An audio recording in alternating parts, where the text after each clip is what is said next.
Section 1.2, Evaluating Compound Propositions.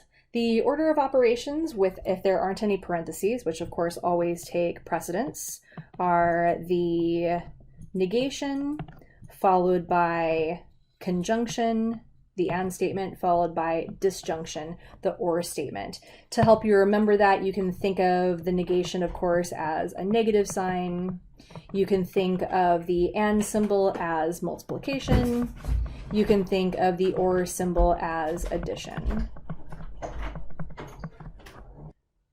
To review our example of it is raining and it is cold, it is raining or it is cold.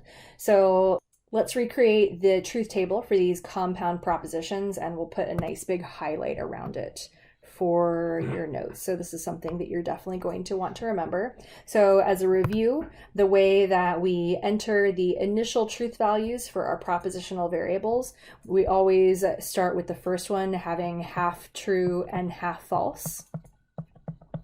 And then however many trues there are, we would cut that in half, and that would be how we represent the trues and falses for the next one, and so on. Since we only have two propositional variables here, then Q is going to look like true, false, true, false.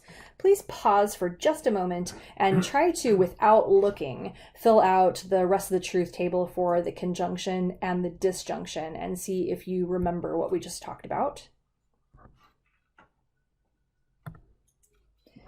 Hopefully this is what you came up with. And just to observe that the conjunction is almost always false. The only way it can be true is if both of the propositions are true.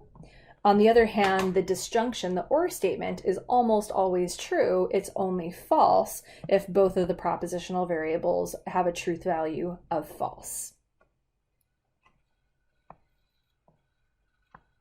Looking at another example, P is the propositional statement a decade is 10 years, and Q is the statement a millennium is 100 years. And we would like to answer for the following questions.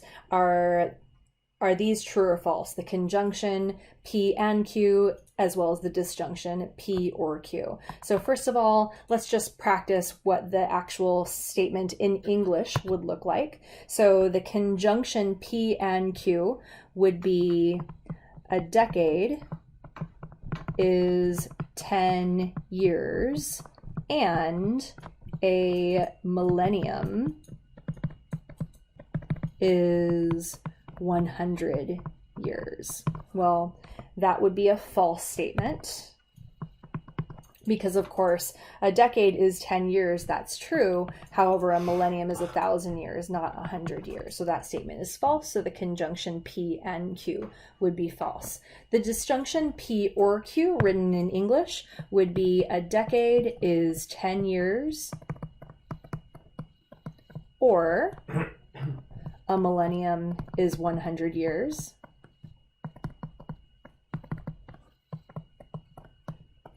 And since at least one of those statements is true, has a truth value of true, then this disjunction would be true. This concludes section 1.2.